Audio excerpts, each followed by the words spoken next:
Môre. Welkom hier in my kantoor. Dit voel amper asof 'n mens weer terug is in COVID-tyd waar ek 'n klomp boodskappe hier moes gelewer het, want om een of ander rede het die krag afgegaan hier in Gardenia Park. En nou het 'n klomp mense gevra sommer al klaar na die tyd wat het gebeur en waar is die boodskap, so ek neem dit sommer hierso vir julle op. Maar voordat ons begin wil ek sommer vir julle wys, want ek het in Pinkstertyd vir julle vertel van my Bybellesenaar en mense het al gevra hoe dit uitgekom, hoe dit gelyk. So ek wil net vir jou wys, hierdie is my lesenaar.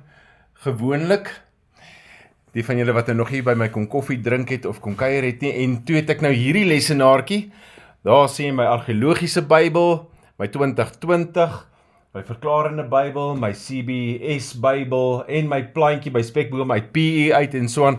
So dis die stal, daar lê 'n klomp boeke wat ek saamgebring het uit die Oos-Kaap uit en ja, die lesenaartjie het ek vir R200 gekoop by arme mense daar in Watkiestraat en toe Lani Smith vir my bietjie kom sproei en so aan, so nou is daar 'n klomp Bybels, dan kan ek net so omdraai en sommer net lees wat sê die Bybel oor 'n klomp Bybels oor dieselfde vers.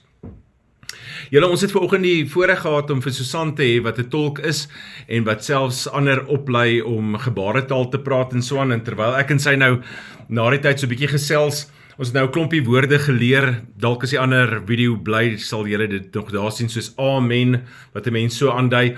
Jesus, wat ook vir my interessant is, wat jy wys Jesus, lyk my op so 'n manier, daar waar die spykers deur is. Toe sê sy na die tyd vir my, weet ek wat is die teken vir Bybel?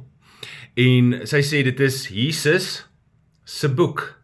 Hoe mooi nee, want Jesus is die woord van die Here en die Bybel is sy boek. Dit is hoe die dowes lyk my verwys na die Bybel, Jesus se boek. In elk geval, ek wou dit sommer net met julle gedeel het. So ons het verkiesing gehad hierdie Woensdag wat verby is, en ek gaan nie beoordeel vir wie ou gestem het nie, maar om 'n Bybelse perspektief te kry op dit, so moet asseblief nie enigiets inlees in die preek nie, dit gaan oor 'n baie groter beginsel. So die twee verse wat ons vanoggend gelees het, die eerste een is Romeine 13 vers 1 en 2, so jy kan daar oopmaak in jou Bybel, en dan die tweede is Johannes 19 vers 9 tot 11, en dan het ons ook die tema van wees gehoorsaam aan die owerheid, maar wees meer gehoorsaam aan God. So dis waaroor vandag se boodskap gegaan het. So ons lees, laat elke mens onderdanig wees aan die gesaghebbers wat oor hom gestel is, want daar is geen gesag wat nie van God afkomstig is nie, en die wat daar wel is deur God ingestel. Wie die gesag teenstaan, verset hulle dus teen die instelling van God, en diegene wat hulle verset, sal 'n oordeel oor hulle self bring. Nogal baie ernstige waarskuwing hier op die einde van vers 2. En dan waar Jesus self in aanraking kom met die owerheid van sy dag, Pilatus werk vir daai owerheid. Pilatus vra vir Jesus in vers 9 van Johannes 19, van waar is u? Jesus het hom egter nie 'n antwoord gegee nie. Nou, dit moet jy ook verstaan binne 'n breër konteks waar Jesus wel vir hom 'n klompie antwoorde gegee het en met hom gesels het, maar op hierdie punt raak Jesus dan nou stil. Pilatus sê toe vir hom, praat u nie met my nie? Weet u nie dat ek volmag het om u vry te laat, maar ook volmag om u te laat kruisig nie? Amper 'n stukkie dreigement wat 'n mens hoor van Pilatus se kant af, en dan Jesus wat hom antwoord, u sou geen volmag oor my gehad het, as dit nie van bo aan u gegee is nie. So dit wat ons hier gaan sê, was Jesus se eie perspektief gewees rondom God se ontwerp met die owerheid en ons as burgers.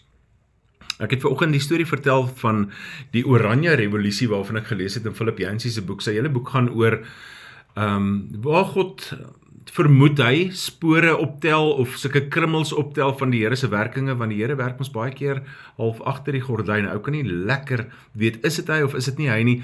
Maar Philip Yancey maak hy vertel 'n klompie verhale waar hy glo dat die Here ingrypend opgetree het in mense, of selfs in nasie se lewens en so aan. So vertel hy van die Oranje Revolusie, wat vir my nou baie interessant is, en dit speel af in 2004, so 20 jaar terug, in die Oekraïne, waar die oorlog mos nou met Rusland is, en hy vertel oor goede wat gebeur het, wat hy ou nie te wagte was wat moet gebeur, of wat moes gebeur nie. Nou, ek net so vir die gemeente 'n bietjie agtergrond gegee, baie vaag, toe in vroeëre dekades so weet nie geval het of verbrokkel het die tydsgees ook gemaak dat die autokratiese regeringsstelsel eintlik uitgedien geraak het en baie mense begin praat het oor demokrasie en die Oekraïne was een van daai lande wat baie vinnig op baie wa wou spring en een van die ouens wat wou dit dryf was 'n ou met die naam van Viktor Yushchenko en hy het probeer om 'n stop te sit aan die ou stelsel en dan nou 'n demokratiese regering op die been te bring. Maar toe het hulle hom gif ingegee. Gelukkig dat hy nie sterf nie. Hy bly in die resies van die verkiesing. En die mense het vir hom so gestem dat toe die stemlokale toemaak, was hy met gemaklik 10% voor, maar toe word daar gekonkel met die stemme, korrupsie tree in en hy verloor volgens die ou regering, wat dan nou ook die televisiestasies dwing om vir die res van die land ook te sê dat Yushchenko verloor het en dat hulle nog steeds in beheer is. Maar wat hulle bietjie buite rekening gelaat het, was 'n tolk, wat toe hier in die hoekie van julle weet mos nou, as hulle nuus lees, partykeer het hulle 'n tolk wat vir dowes ook die nuus lees, of dan nou met gebaretaal sê. Die vrou is toe nou heel braaf en haar naam was Natalia Dmitryk. En sy sign vir die dowes dat die regering besig is om vir hulle te lieg. Dat Yushchenko wel gewen het en dat hy hulle president is. En die gevolg daarvan was dan nou die Oranje Revolusie, want omtrent in die volgende paar weke is daar 1 miljoen mense wat na Kiev toe opgetrek het met oranje klere, baie druk op die regering geplaas het, sodat hulle uiteindelik moes toegee en sê, alright, ons gaan weer verkiesing hou, en toe word Yushchenko gekies as president. So dit is die Oranje Revolusie en die boodskap van vandag is eintlik dat ons nou nie, ons is nie revolusionêre mense nie, ons is reformatiewe mense, ons reformeer, ons wil teruggaan na die woord toe, ons wil nie goeders omgooi nie, ons is mos nou nie opgeroep om geweld te pleeg nie.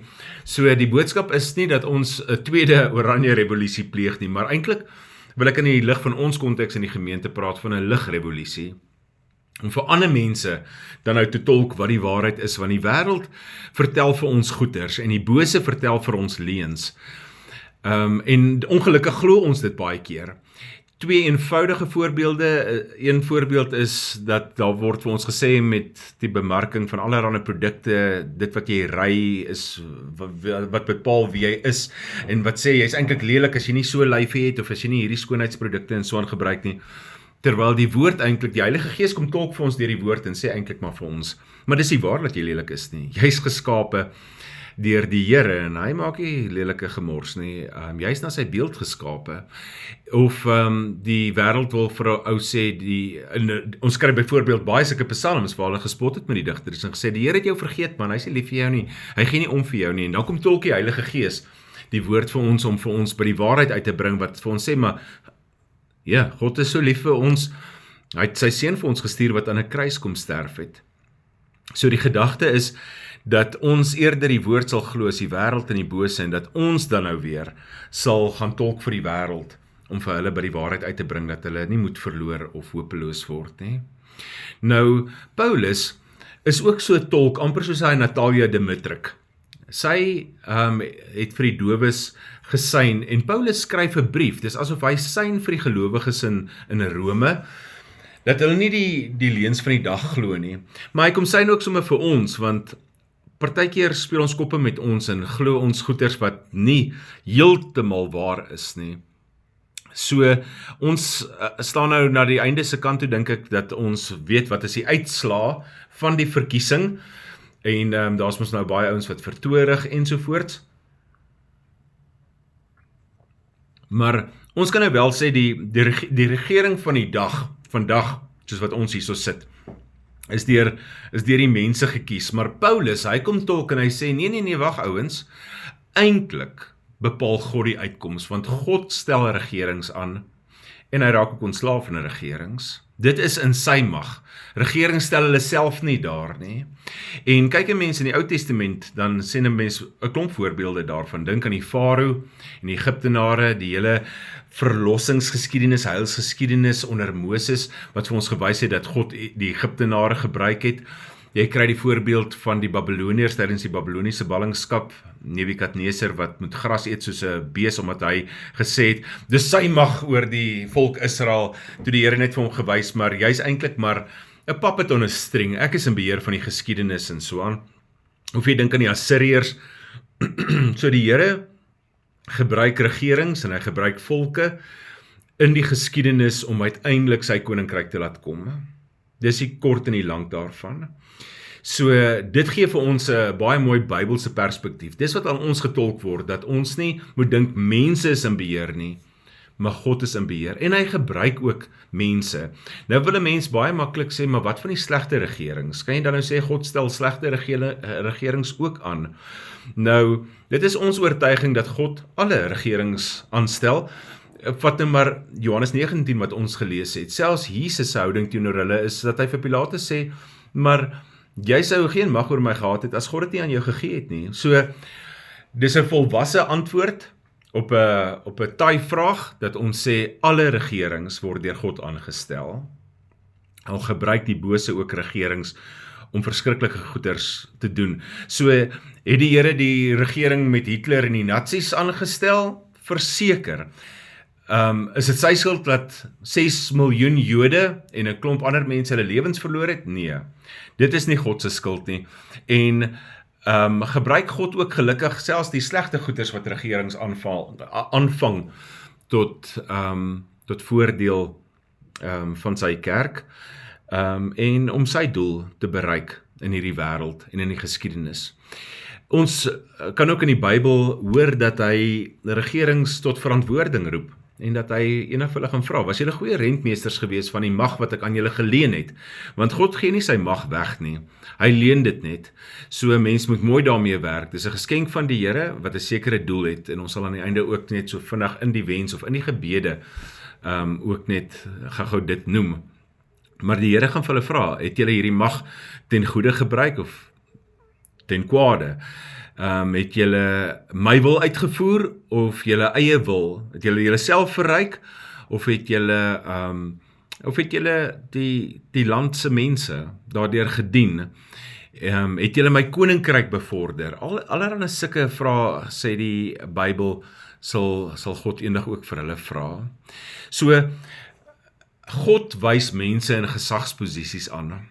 En dit strek baie wyer. Ek meen, Paulus praat op 'n baie hoë vlak rondom die owerheid wat mos nou onder God is. So onder God is die owerheid, maar dan praat hy ook van ander strukture wat God ingestel het. Byvoorbeeld 'n pa, 'n ma, ouma en 'n oupa wat aangestel is deur die Here oor hulle kinders en oor hulle kleinkinders. So ouers moet nie terugstaan om dissipline te gee of om hulle kinders reg te wys of hulle te leer en so nie. Dis deel van die Here se ontwerp. En hy roep weer kinders op, dink aan die 5de gebod, om te luister na hulle ouers en grootouers.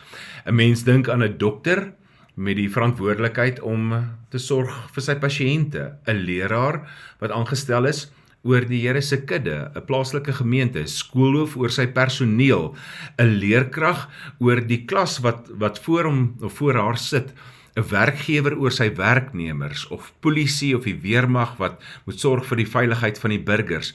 So, ons almal staan in een of ander verband. Die een oomblik is ons oor mense aangestel deur die Here, maar daar's ook weer altyd mense oor ons aangestel, en dit het die Here maar gedoen, sodat daar orde sal wees, en dat daar vrede sal wees. So die Here het 'n goeie stelsel eintlik in plek gebring. So nou verstaan 'n ou ook hoekom daar soveel chaos in ons land is, en hoekom dinge lyk soos wat dit lyk, want die Here se gesagsstrukture word verontagsaam, so dit dra by tot hierdie chaos.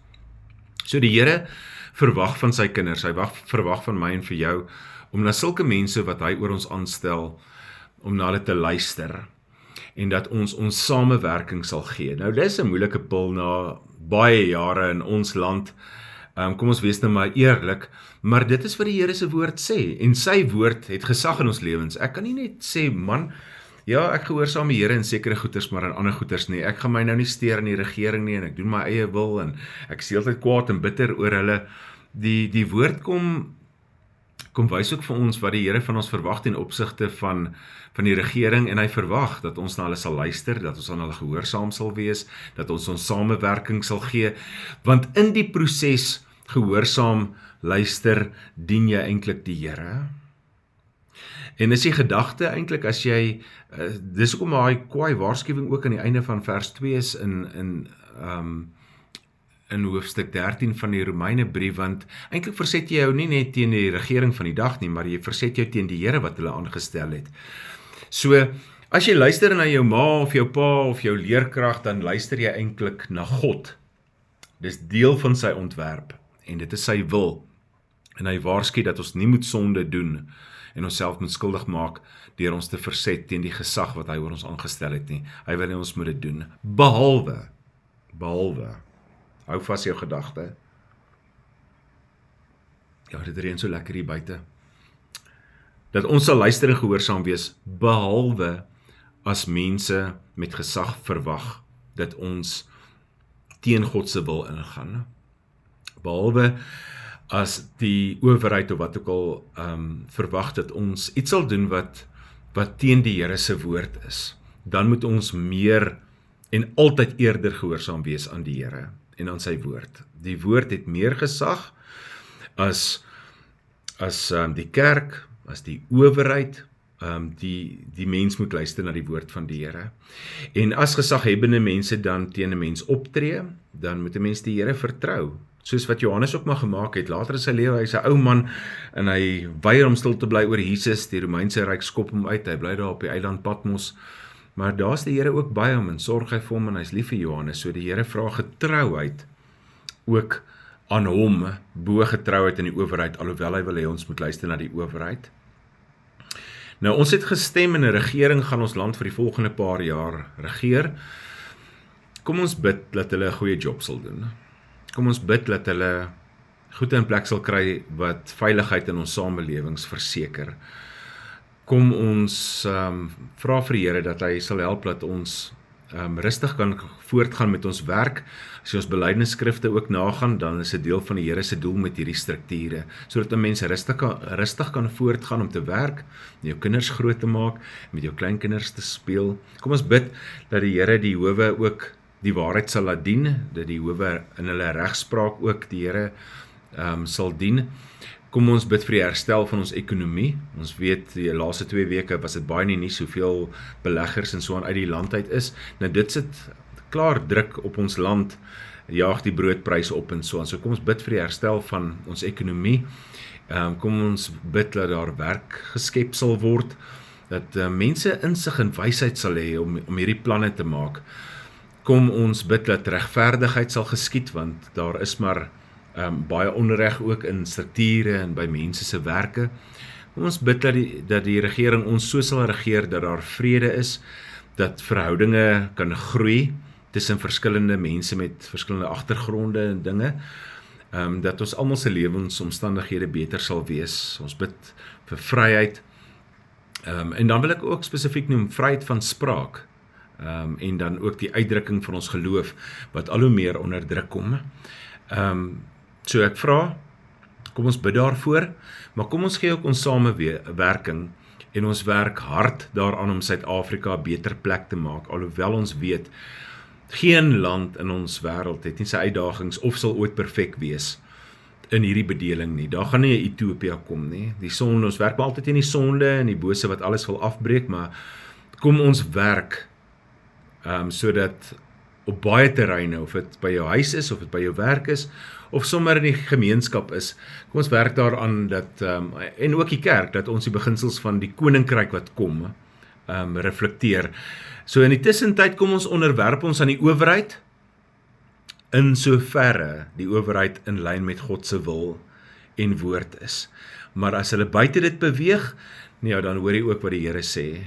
Ons eerste loyaliteit lê teenoor hom, dan moet ons bid vir onsself, dat die Here ons sal help met ons opstandigheid, dat ons nie bitter raak nie, dat ons nie haat nie, en dan dat ons sal bid dat die Here ook vir ons sal wysheid gee om in so 'n konteks nog steeds te doen wat hy vra. En ek dink ook dat 'n mens sal bid vir moed vir ons as kerk, om ons profetiese stem te laat hoor, om dan maar fluitjieblasers te wees en vir die regering te sê en te herinner.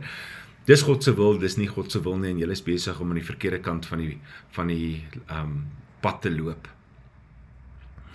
So julle om af te sluit, die wêreld en die owerheid en die bose bied vir ons geleenthede om God te dien, deur gehoorsaamheid, deur te luister, maar as daar leuns is, dan kom tolk die Heilige Gees vir ons deur die woord en kom wys vir ons op 'n groter waarheid en ons moet daardie waarheid vashou. Hierdie prentjie wat die Here vir ons skets ook van sy koninkryk en is die oproep dat ons hierdie beginsel sal leef en dat ons daarna sal strewe en eers die koninkryk sal soek.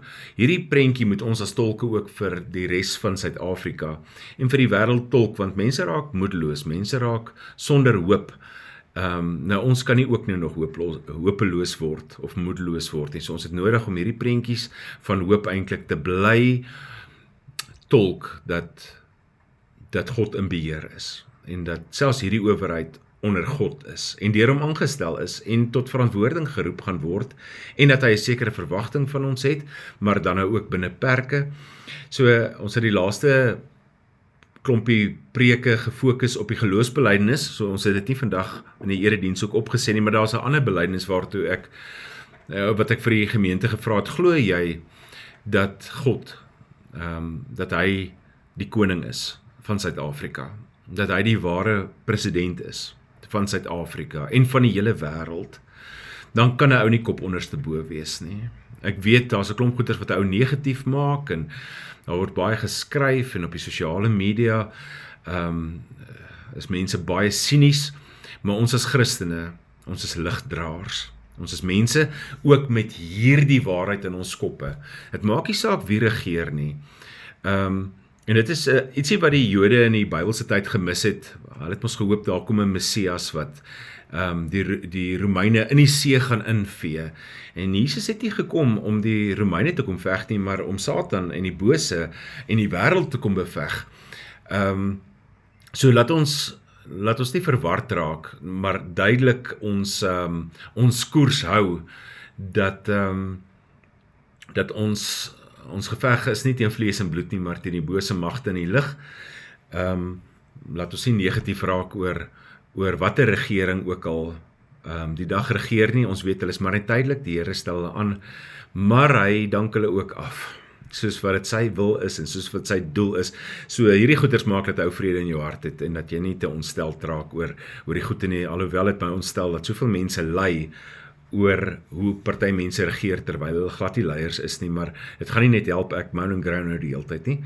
Ek kan vir hulle bid en ek kan dit waartoe ek in staat is, daar waar die Here vir my 'n stukkie grond afgespit het, uitgemeet het, daar kan ek 'n volgeling van hom wees en probeer, al is dit hoe klein, die koninkryk groei mos uit mosterdsaadjies uit.